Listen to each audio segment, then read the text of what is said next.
రావి చెట్టు కింద చిన్న మొక్క కూడా మొలవదంటారు. అలాగే ఎంఎస్ ధోని క్రికెట్లోకి ఎంట్రీ ఇచ్చాక అతని నీడలో ఏ వికెట్ కీపర్ కూడా ఎదగలేకపోయాడు.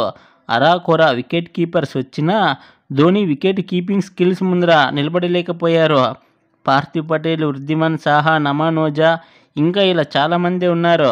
కానీ వీళ్ళకి విరుద్ధంగా దినేష్ కార్తీక్ ధోని ప్రభావాన్ని తట్టుకొని నిలబడి 2004 నుండి 2022 వరకు ఇంటర్నేషనల్ క్రికెట్లో కొనసాగాడు. ఏ ప్లేయర్ అయినా టీంలో స్థానం కోల్పోతే తిరిగి టీంలోకి రావడం చాలా కష్టం. కానీ దినేష్ కార్తీక్ అయితే ఇంటర్నేషనల్ క్రికెట్లోకి ఎంట్రీ ఇచ్చినప్పటి నుండి ఇప్పటి వరకు ఎన్నిసార్లు తన స్థానాన్ని కోల్పోయాడో లెక్కే లేదు. ఇతనిలో ఏదో మ్యాజిక్ ఉంది. అందుకే టీంలోకి ఎన్నిసార్లు కంబ్యాక్ చేశాడో. అదే వేరే ప్లేయర్ అయ్యుంటే ఖచ్చితంగా ఈ కాంపిటీషన్ని తట్టుకోలేక ఎప్పుడో వెనుకబడిపోయేవాడు. దినేష్ కార్తీక్ను చూసి మనం నేర్చుకోవాల్సింది చాలా ఉంది. తన పరిస్థితులు ఎంత బలహీనంగా ఉన్నా, నమ్ముకున్న వాళ్ళు మోసం చేసినా, అనుకున్న విధంగా రాణించలేకపోయి వెనకబడిపోయినా మళ్ళీ తిరిగి నిలబడిన విధానాన్ని చూస్తే ఇతన్ని పోరాట యోధుడిగా చెప్పకుండా ఉండలేం.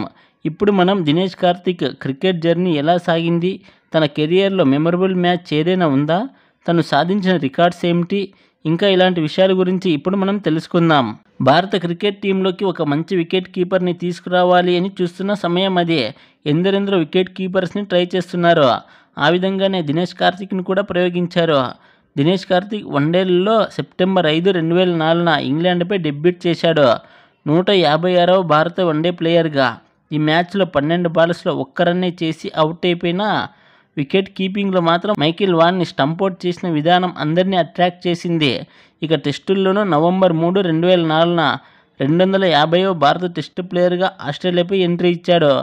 ఇతను తనకు లభించిన అవకాశాలని ఏమాత్రం యూజ్ చేసుకోలేకపోయాడు. దీంతో ఇతని స్థానంలో ధోనీని తీసుకొచ్చారు. ఇక అంతే, అప్పటి నుంచి ఇప్పటి వరకు దినేష్ కార్తీక్ బ్యాకప్ ప్లేయర్గా మిగిలిపోయాడు. తర్వాత ఇతనికి మళ్ళీ ఎక్కువగా ఛాన్స్ రాలేదా అంటే వచ్చాయి. భారత్ ఆడిన మొదటి టీ20లో కూడా ఉన్నాడు. ఈ మ్యాచ్లో సౌత్ ఆఫ్రికా 126 రన్స్ చేస్తే దినేష్ కార్తీక్ 31 రన్స్ చేసి నాటౌట్గా ఉండి భారత్ని గెలిపించడంతో భారత్ ఆడిన మొదటి టీ20లో ప్లేయర్ ఆఫ్ ది మ్యాచ్ సాధించిన వాడు అయ్యాడు. దినేష్ కార్తీక్కి తన కెరియర్లో ఎప్పుడైనా మంచి అవకాశం వచ్చిందా అంటే 2007 సంవత్సరంలో.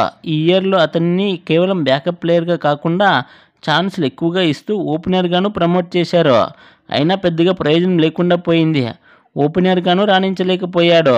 ఈ ఇయర్లో తను ఒక బెస్ట్ నాక్ని ఆడాడు. వెస్టిండీస్పై ఆడిన 2వ వన్డేలో ఇండియా 90కి 7 వికెట్లను కోల్పోయిన సమయంలో దినేష్ కార్తీక్ 63 రన్స్ చేసి భారత్ను కనీసం 189 రన్స్ అయినా చేయగలిగేలా చేశాడు. విండీస్ మాత్రం 169కి ఆల్అవుట్ అయిపోయింది. ఈ ఇన్నింగ్స్ కారణంగా ఏమో ఇయర్లో జరిగిన 2007 ఓడిఐ వరల్డ్ కప్లోనూ మరియు టీ20 వరల్డ్ కప్లో స్థానం సంపాదించుకున్నాడు. ఇక ఇతను సరైన పర్ఫార్మెన్స్ చేయకపోవడంతో 2008లో టీమిండియాలో చోటు కోల్పోయాడు. సంవత్సరం కూడా తిరగకుండానే మళ్ళీ రీఎంట్రీ ఇచ్చాడు. ఇలా కెరియర్ ఒడిదుడుకులుగా ఉన్న సమయంలో కార్తీక్ భార్య నిఖిత, ఫ్రెండ్ మురళీ విజయ్ ఇద్దరు అక్రమ సంబంధం పెట్టుకుని దినేష్ కార్తీక్ని మోసం చేయడంతో డిప్రెషన్కి లోనై సరిగ్గా రాణించలేక నేషనల్ టీం నుంచే కాకుండా తమిళనాడు జాతీయ జట్టు నుంచి కూడా దూరమయ్యాడు. ఆ బాధలోనే ఐపీఎల్లో కూడా సరైన ఆట తీరును ప్రదర్శించలేకపోయాడు. టీంలో ప్లేస్ కోల్పోతే ఎలాగో అలా తిరిగి కంబ్యాక్ ఇచ్చేవాడు. ఇక ఇలాంటి సిచ్యువేషన్లో మనసుని సర్దు చెప్పుకొని కంబ్యాక్ చేయడం అంటే అంత తేలిక కాదు. కానీ దినేష్ కార్తీక్ ఆ కష్ట సమయాన్ని కూడా తట్టుకొని ముందు ఉన్న దానికన్నా రెట్టింపు వేగంతో కంబ్యాక్ ఇచ్చి 2013లో జరిగిన ఛాంపియన్స్ ట్రోఫీలో ఇండియా తరపున స్థానం సంపాదించుకున్నాడు. తన కెరియర్లో బెస్ట్ నాకేదైనా ఉందా అంటే 2018లో నిదాహాస్ ట్రోఫీలో బంగ్లాదేశ్ పైన జరిగిన ఇన్నింగ్సే హైలైట్ అని చెప్పాలి. బంగ్లాదేశ్ 167 టార్గెట్ విధిస్తే ఈ రన్స్ని చేసే క్రమంలో భారత్ 98కి 4 వికెట్స్ వెళ్ళిపోవడంతో బ్యాటింగ్ ఆడటానికి సిద్ధమైన దినేష్ కార్తీక్ని రోహిత్ శర్మ అడ్డుకొని ముందుగా మనీష్ పాండేను పంపించాడు. తర్వాత విజయ్ శంకర్ను ఇలా కార్తీక్ కంటే ముందుగా పంపించడంతో తీవ్రమైన కోపోద్రిక్తుడైన కార్తీక్ తన కోపాన్ని బంగ్లాదేశ్ పైన చూపించాడు. 19 ఓవర్లు బ్యాటింగ్కి వచ్చిన కార్తీక్కు భారత విజయానికి 12 బాల్స్లో 34 రన్స్ అవసరమైన సందర్భం అది. భారత్ ఓడిపోతుంది అని బంగ్లాదేశ్ ఆటగాళ్లు సంబరాల్లో మునిగి తేలుతున్నారు. వారి నోరు మూయించేలా రుబెల్ వేసిన ఓవర్లో కార్తీక్ 2 సిక్స్లు 2 ఫోర్లతో 22 రన్స్ చేశాడు. చివరి ఓవర్లో 12 రన్స్ చేయాల్సిన దశ నుండి చివరి బాల్కి 5 రన్స్ చేయాల్సిన స్టేజ్కి వెళ్ళింది. బంగ్లా విజయం దాదాపు ఖరారైపోయిన సమయంలో కార్తిక్ చివరి బాల్ని సిక్సర్గా మలిచి భారత్ని విజయ తీరాలకు చేర్చి బంగ్లా ప్లేయర్ల నోరు మూయించాడు. ఈ మ్యాచ్లో కార్తిక్ 8 బాల్స్ 29 చేసి player of the match award కొట్టేశాడు. తన ఇంటర్నేషనల్ కెరీర్లో ఒకే ఒక్క సెంచరీ చేశాడు, అది బంగ్లాదేశ్ పైనే.